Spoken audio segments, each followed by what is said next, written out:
Another episode of Sales Chatter. Today is Mayhem Monday, where we pick the topic live on air and share strategies, tactics, and kind of the things that we found went wrong when we were using it. To the HPLS podcast. Live, relevant, and high performance information, conversations, and education weekly.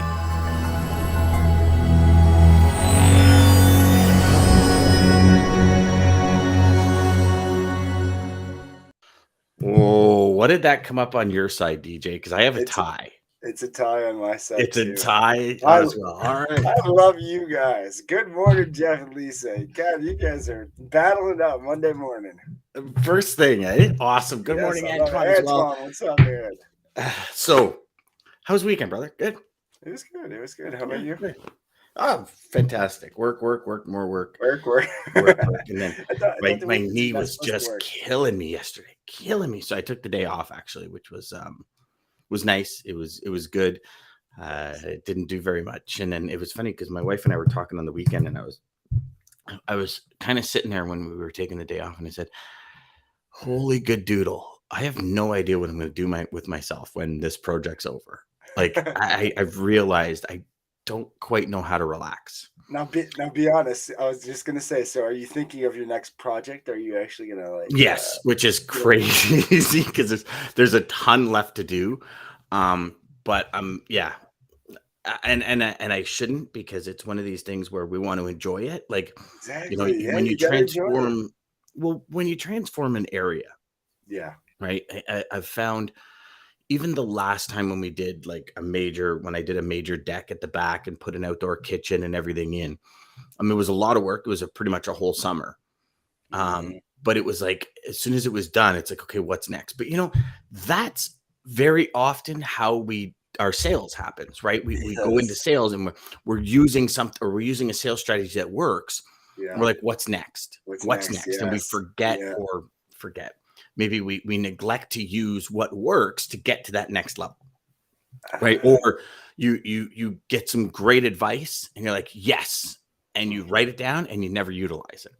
But it's crazy how. Anyways, listen, I do that. Get into a whole topic about that. I was doing that a lot, but yeah.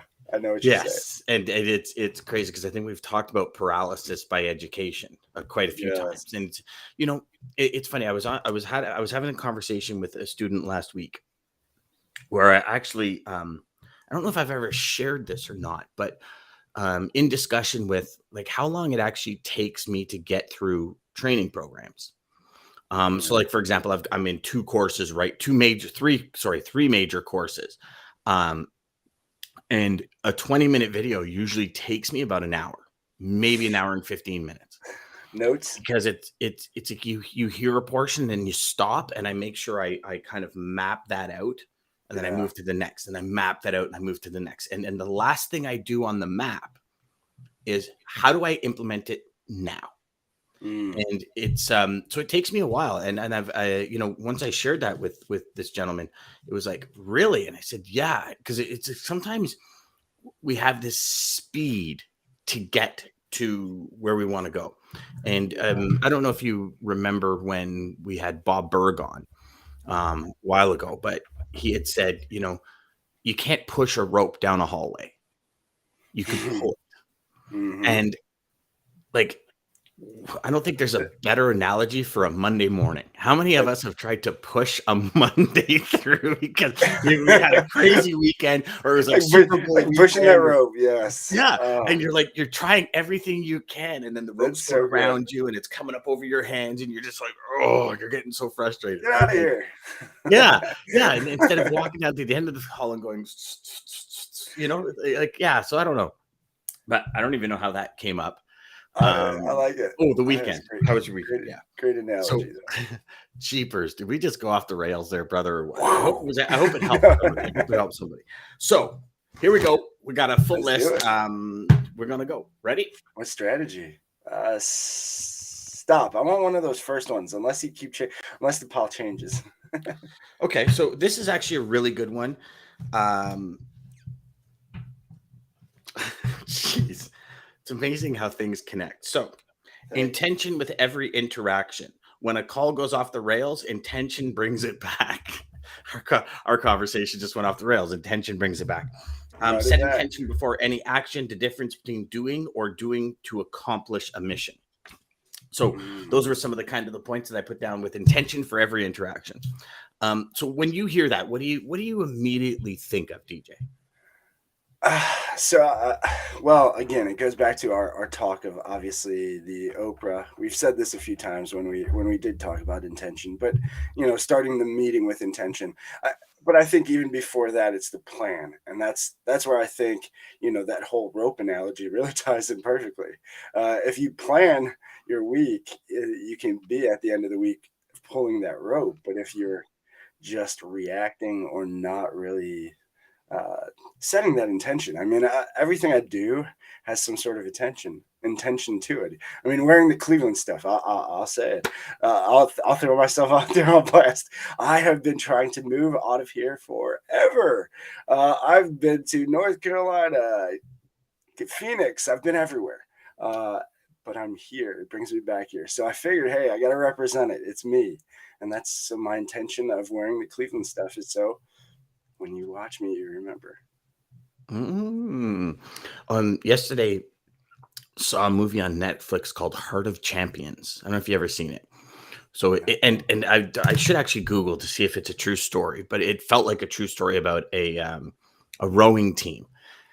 And they bring in this coach, a new coach, and they're like explosive off the line, and they die, 1,000 meters in for a 2,000 meter race, and then they always lose.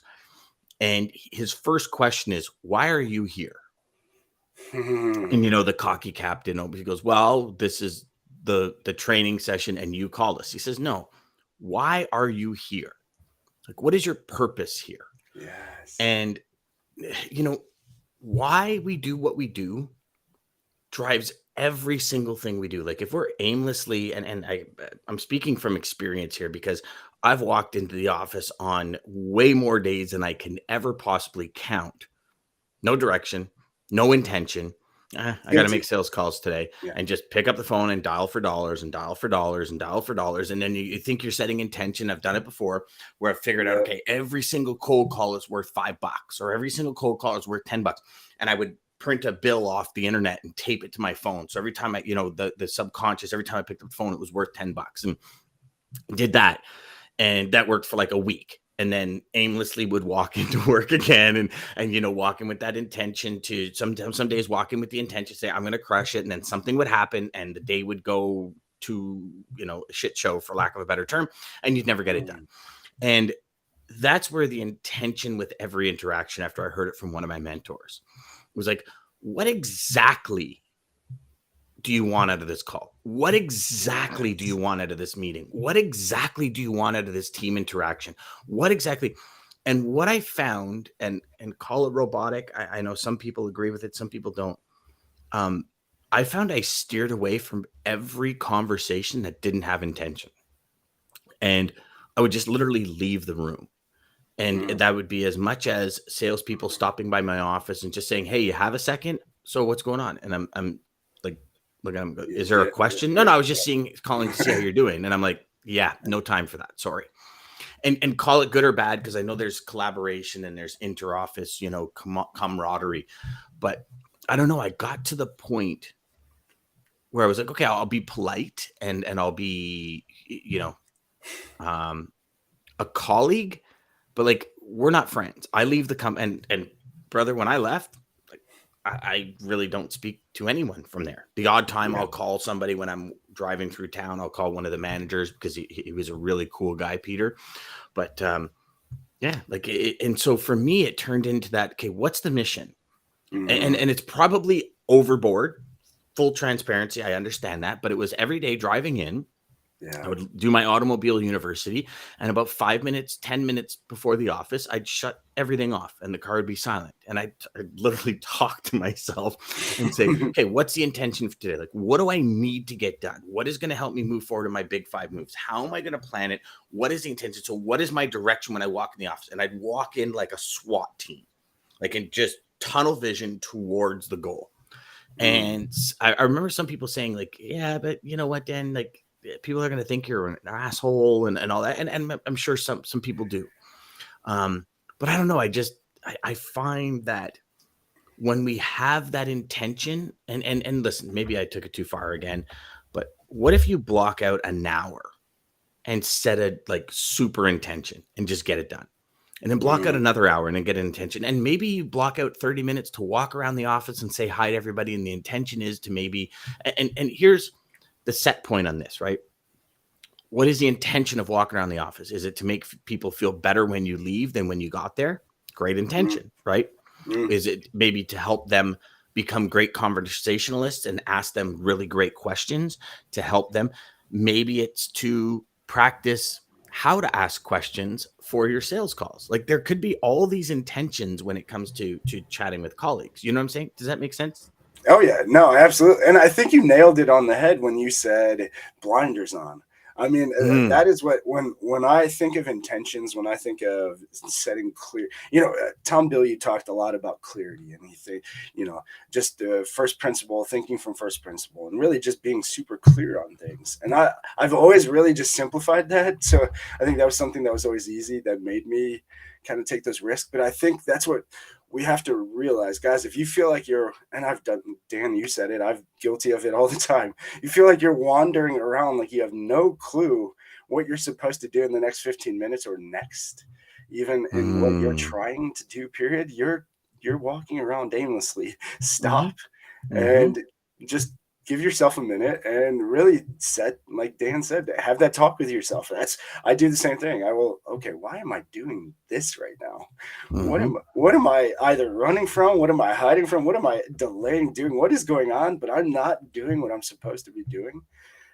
And when you have those clear intentions, it's like you have blinders on, like a horse, like the dude on a horse, and you're just, you can follow that path. You're dead set on the path. And I love that you said, what am I hiding from or what am I avoiding? Oh, it's true. Like True. If we think about that for a second, right? Like even to the point where, 10 to 12 is sales calls and 10:05, you haven't picked up the phone. That 5-minute procrastination is because of something. Yes. And as much as some might say, oh, well, I had an operational issue. Nope. Because if you would have stepped up and done that operational or checked in with that 30 minutes prior than when you did, you could have had it resolved by then. If you have a team, like there's ways to ensure you're set and ready. If you set the intention from 10 o'clock on, I'm making calls. 10 till 12, I'm making calls. So with that intention, how do you start with the end in mind and work backwards? Yes. Okay. So on days when I'm 10 to 12, call it Monday, Wednesday, Friday, 10 to 12, I'm going to go into the office 30 minutes early. I'm going to get my check calls done 30 minutes. And that only comes with intention, knowing this is what I'm doing when, and this is why I'm doing it, which brings us back to the beginning with the Heart of Champions. The first thing this coach said, why are you here? Yeah. And I'm sure I've shared the story about Mike when I had the conversation of, your why and everything. And he came in on the Monday morning and quit and went to become a cop because his why was to be a cop. Went to be a cop. Yeah. Yeah, it was crazy. And it was like, I thought awesome, he gave this super motivational speech and he quit. And I was like, I appreciate that. I mean, he set clear. I mean, you cleared his, and that's sometimes what we have to do to ourselves. That's what that talk is. I mean, it's okay. Why is this path not clear for me? What is wrong with this path? Yeah. And it's just, okay, let's get this shit out of the way and let's figure out why, and that's what you did for him. I mean, clearly. Yeah. So, and the thing was, I had meant it to come back in on Monday morning. Oh, yeah. Like a firestorm for this office. And he came in for a firestorm for what he really wanted to do. So in the end, it was still a great talk. Not quite on the level I wanted for the company, but it was still a great talk. And that was where intention kicked off. And it's funny because I watched him because he was one of those individuals who kept me up to date. And, awesome. Watched, I guess, is an operative word, but I watched him go through school with some of the highest marks. I watched him, like he would send me emails and texts saying, hey, listen, just want to let you know, like I'm on day 50 of my workout schedule. I'm getting strong. And I was like, wow, thanks, man. I appreciate it. Keep me in the loop. And he flew through one of the youngest people I've ever heard of to get put on force, right? Like that was intention at its fullest. And yeah, it's interesting because we've all operated with intention at some point. It's like, you know, you wake up in the morning, you say, this is what I want to accomplish, whether it be, you know, personally on the weekend. Okay, we got to do all the yard work, got to do this. And it's like, you know, head down, SWAT team it, get it done. And you're like, oh, that was awesome. I got it done. And then there's kind of that non-intention on a sales call. yeah, Right. We've all had intention on a sales call, and then we've all just picked up the phone to make a sales call. And what's the intention? And you know, breaking it down even more is, okay, what's the first intention? The first intention is to get a hold of the right person. So sometimes that means going through a gatekeeper. So the first intention is to wazzle dazzle and get through the gatekeeper. Second intention is to capture the prospect's attention. Then the third intention is to get XYZ information. And the fourth intent, you know, and there's all these steps that I truly believe if we operate within, like, okay, I want to qualify. So the first thing I'm going to do after I get their attention is I'm going to qualify them. mm-hmm. And until I qualify them, I can't move on to the next thing I want to accomplish. Exactly. And it's like anything, like if you've ever done construction is a really big teacher of intention. Because you sit there and you're like, okay, I want to fix that. Okay, what's the first step? Sometimes the first step is destroying it in order to fix it. Because the best way to do it is destroy it. Right. And that means, you know, ripping trim off or, you know, like all of these things. It's like, okay. And then what's the next step? The next intention is to level everything out. The next intention is to shim, you know what I mean? And there's all these intentions, which are actually just steps in the process. Such a great, and such a great analogy, because construction, just like putting furniture together. I know you guys are, everyone's got to be guilty of this, but you thought, oh, I could put this together without looking at the instructions. You put it together, and then you're like, shit, I had to do this before this. Oh, no. And then you got to take the whole thing apart. It's because, I mean, that's intention in its clearest form. I mean, that's if you're not following your steps with intention, you're going to get lost. Because here's the thing. Everyone watching and listening has succeeded in some way, shape, or form. And I don't care if you're just starting in this industry and you haven't moved the load or haven't landed a customer. You've succeeded in some way, shape, or form. So if you're in that position, go to colleagues that you know and ask them, like, what are your steps to go through? And create an intention, like, and ask a couple of people, because, you know, this singular position is typically not a very good way to adopt your personality into something. Because I remember I took one person's, when I first started in the industry, I took one person's way of doing it, and I thought I had mastered it. And all of a sudden I learned something else, and I was like, ooh, hold on. And I integrated that and like got double the results. And it was a big learning experience, because for 5 years I did it one way. And I thought that way was working, but there was another way that was so much better. But it's just I was blind to it, right? Yeah. Oh yeah. Nerv's got some good comments. Nerv, you cracked me up, man. Here we go. Oh, jeepers. I didn't even realize all of these. So hold on. Nerv says, good morning, DJ and Dan. Office a whole. How are you guys? Office a-hole. How are you guys doing? Office a-hole. How you guys doing? Good, brother. I used to walk around the office and people stare at my Greek mythology physique. His parents. He's like 6'6" and 280, isn't he, or something? Yeah. It's like Ronnie Coleman over there in his prime. What are the intentions? Are they yours or someone else's? Do others hustle you, or are you driven by goals and objectives and objects? What are your goals and objectives? What do you want? Write down, honestly think about them, act on them. Then act on them. Honestly think about them, then act on them. Yeah. 100%. And here's that was deep too, Jeff. I like that. Yes. Yeah. And here's the big kicker, Jeff. The biggest question I have out of all of that is, for all of you watching and listening, what do you do every day to remind yourself of that and keep that in the forefront? Like, because that's paramount, right? It's great. And I'm sure a lot of you after today, Jeff's comment nails synchronizes everything down into a single paragraph. Absolutely. But what are you going to do tomorrow to remember that? What are you going to do the next day to remember? What are you going to do the next day to remember that? And, you know, part of that is a lot of these. And I still have to go out and get Scotch tape Actually, I think my wife got some on the weekend. But what I do is I have certain sayings that keeps my intention at the forefront. One of them being this. It's like your blinders. Choice by choice, I get closer to or further from my goals. Yeah. And, some people say, well, Dan, you still do that every day. Every day. That's what this is. I have to. This is my intention for the day. I spend 35, 40 minutes a day going through my calendar, looking at each appointment, writing my appointment down, and then saying, okay, what's my intention? Brackets. What do I want to accomplish? Like, intention is everything. When you drive intention on every single interaction, here, do me a favor.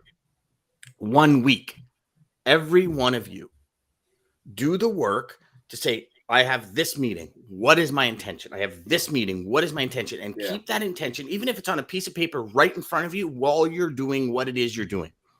If you have a presentation, what is the intention of the presentation? Keep those references in the presentation, like put them in there somewhere. Here's the reason why I'm showing you this, and set the intention with your prospects, set the intentions with your customers. Here's the reason I'm sharing this information with you on this. Here, exactly.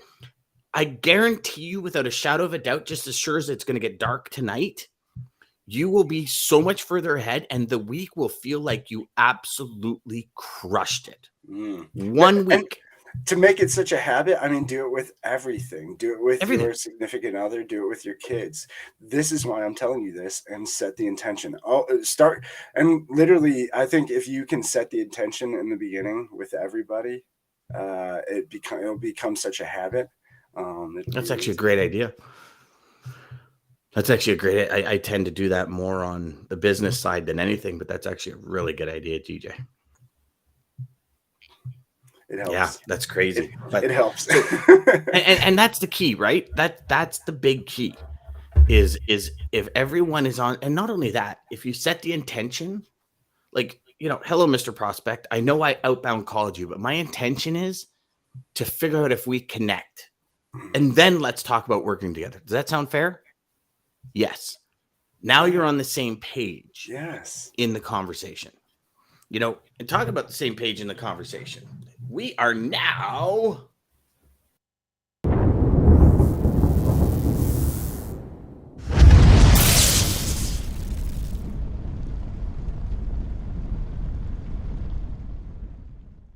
late of the day. And here's actually a really interesting one. So the lane of the day today is in the reefer market. It's Houston to Omaha. Okay, so Houston to Omaha, when it comes to month over month or year over year, month over month, we're up about 10 cents. Line haul rates trending back and dropping around 30 cents a mile since March. 13 cents a mile higher than May on average. So that's your lane of the day with your exact Houston to Omaha. And it's funny because, I mean, it's kind of a lane where you're like, Omaha. But, like it was I always found that there was very few trucks in Nebraska as a whole. And maybe it was just more of a Canadian thing, but I always found that. And so when we're trending back up, after dropping 30 cents a mile since March, to go up 13 cents a mile in the last week is saying there's a push, right? There's a push going out there. Maybe. Could it be? Yeah, very well could be, because it's coming from Houston. Very well could be. Maybe we'll ask Dean on. Well, it's reefer, right? So, well, I never know. Maybe it's produce coming in because it's not quite produce season in Houston yet. But actually, it is kicking off, right? So it's it'll be interesting, and we'll obviously have an update of that at the end of the week, as to kind of what's transpired and all that. But that's your that lane of the day, everybody. Yeah. So back to it, DJ.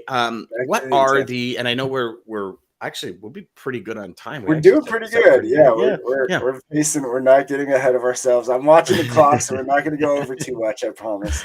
Yeah, but you know what? Thank you to all of you that actually stay with us a little bit longer and stay in the conversation. We really appreciate it, because here's the thing. We understand, like, y'all aren't just waking up in the morning saying, I don't know what I've got to do today. You got things to do. You got customers to serve, and to be here with us is amazing. So you are setting your intention to start the day right, and we want to help you start it right. I like how you put that in there, DJ. That was good. So what are some tricks that you use? What are some triggers? What are some of the things that you use to set intentions throughout your day? So honestly, it's the book. I mean, I use a planner too. This Zig Ziglar book, guys. If you don't have a planner, if you don't have a planner you're already using, man, this Zig day planner. I mean, it really helps you set your intentions because even the way it's designed is okay. What are your big goals? Okay, now take those goals and you're going to make those your weekly goals, and now do this. And I mean, it literally is setting intention in every single. I mean, where I am so Sunday nights that's my thing, and then at the end of every night before I go to bed, that's what I'm looking at and just breaking down what do I have to do next. I feel extremely lost and extremely frustrated if I don't know what I'm have to do next. It's like I need to be planned out. I figured that out later on in life, but yes, I need that structure. I need that guidance. I need that clear path. Otherwise, I'm sidetracked a million ways. So just really knowing. I guess the trigger for me is my internal. I've become extremely self aware. So if I feel like I know because I use a calendar. I mean, I think my phone's beeped like 10 times right now in my lap. Like, oh, you got this coming up. Oh, you got this coming up. And it's little notifications or my calendar and my phone. Again, good triggers to just keep me again on track. It's those blinders keeping me focused. But without those, I'd be lost. I'd be lost. Okay, that's actually a great way. I choose 3 words to set my life by: energetic, enthusiastic, and impactful.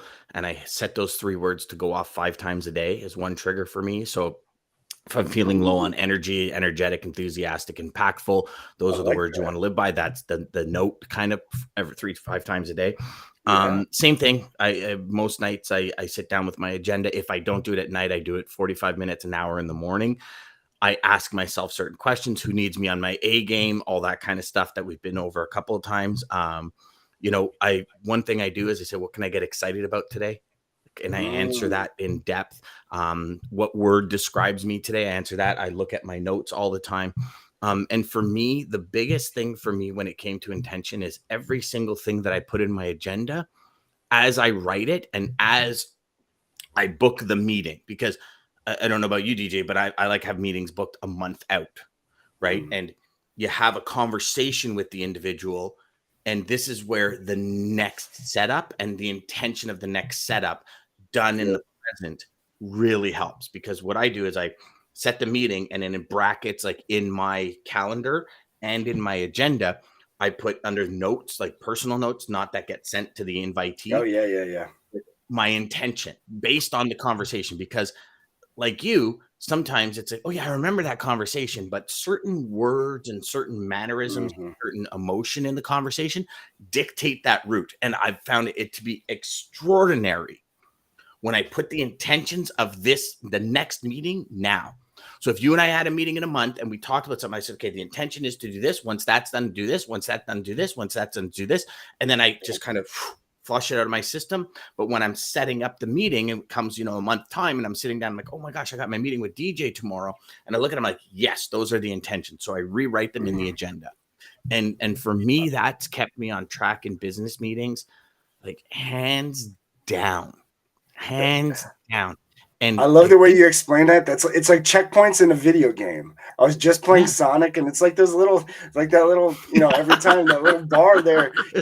Playing Sonic. I was playing it with Coop. I love that game. But yes, when you explain that, I thought of that. I thought of literally that red bar, like boop. Okay, that's the next checkpoint, and that's where you're at. That's the next checkpoint. That's where you're at. And well, when's the best time to do anything? Right now. Like we have the call now. In a week from now, we'll say, hey, do you remember that conversation we had on Monday the 13th about intentions with every interaction? And it's great because we'll recall moments, but we won't recall the specifics. So things like you just said, what are you avoiding? What are you hiding from? We'll remember things like, oh yeah, we said, hey, make an interaction with every, make an intention with every interaction. We'll say some things, but the inner workings of the conversation, we won't remember the entire thing. Now, will it, or can it come back to us in different moments? For sure. But do you really have those moments? You got to be prepared walking in, because what's the biggest thing we've learned? And tomorrow we've got Tony Darnell, who's coming in, another customer, and I'm pretty sure I know exactly what he's going to say when it comes to how much time he actually has. Yes. So when somebody reserves the time, like all y'all do in this morning session, we got to get to it. And as much as it's great to have fun, like, you're here for a reason. What's the intention of you being here? Our intention is to deliver the best people in the industry, the best education in the industry, and help you achieve your goals. That's the intention with every call. DJ and I sit down and go, okay, this person on the show, no, not going to match. Yep. Let's get rid of them. And we have a very stringent qualification process. Certain things we won't bring to the show because we have an intention of what we want to deliver. And that should be the process for everything you do. Yes. Everything. I know it will drive huge results for you and for your teams and for your company. Well, and I'll tell you just how easy it'll make your life. I mean, when I set those intentions and I am so clear and reverse engineer my goal, what I'm going to, my path, what I'm trying to do next, that I know what I'm supposed to do in the next 15 minutes, next half an hour. You don't have this anxiety, like, what's next? What am I supposed to do next? How do I get there? You just know. And if you can just set your intention so clear that you just know what's next, oh my goodness. Well, especially if you're doing cold calls, and especially if you're new to the industry. Like, if you're new to the industry, like some of you veterans out there might say, yeah, you know what? Like, I immediately, this is my go-to. And it's a habit intention. So this is what I do first. This is what I do second. I would also suggest, if you just reviewed those intentions before you did it, you'd probably be more powerful at it. But even bigger is those of you that are new. Yeah. What is your first intention with every email, with every phone call? What is the second intention? What is the third intention? And then if you're doing an email, like blasting out emails and emailing or DMing people, ask yourself, does this DM hit my first intention? Does it hit my second intention? Does it hit my third? And list them out. Like, every prospect, you can have the same intentions, and then they'll differ once there's a connection, because based on how they qualify and so on and so forth. But for prospecting, it's like, what's the first intention? Qualify. How do you do that? That's all you focus on. And then the second intention, figure out why they buy. And then the third intention, fulfill the why. 3 times, all the way around, every time. That's it. Lock it in and just get better at it. Love it. All right, guys. Well, we are just over, so I am going to cut it there. Thank you so much, though, everybody, for joining us. Again, Monday through Friday, 9 a.m. till 9:30 Eastern Standard Time. Sales Chatter Live. Start your day right with us here. And if you are watching this on our replay later on YouTube, like and subscribe down below to just get notified when we're live next. But again, if you want to start your day right, start it here with us. American Logistics, Centurion Trucking, thank you so much for making this possible. Check out their little Dan's amazing voiceover. Dan, you have a great. Maggie was like, I didn't know that was Dan at first. I thought that was like one of those people from the radio or something. I'm like, yeah, that's Dan. It's funny, DJ. When I'm doing video, like when I'm doing the voiceovers, I like, as soon as this plugs in and the red light goes on, it's like I go, hello and welcome to it. It's like, and then when I'm doing the audio in Audition afterwards, it's like, I've done some reverb on it and stuff like that, and kind of sound like the guys announcing the NHL games and stuff. Yes, I just think it's a great job. Guys, catch it when he shows the video, especially his line, "Design your life today." You wanted to start designing your life today, start setting intentions. That's what I can killer. That might, I don't know, DJ. That might be the quote. Well, I'm gonna finish with one that I know you like. So, Amelia Clark, and this is: my father always said, never trust anyone whose TV is bigger than their bookshelf. So I make sure I read, y'all, and set intentions. That's good, but I think your comment, your quote just trumped that, brother. Way to go. Well, thank you. Thank you. Centurion Trucking, our motto is people before profit. Today's market requires more transparency, consistency, and focus on what our clients need to win. Centurion Trucking and American Logistics are poised to help their clients achieve and surpass their targets. If you're looking for a team that honors your needs, dreams, and aspirations, then get a hold of Daman at American Logistics or Centurion Trucking and start designing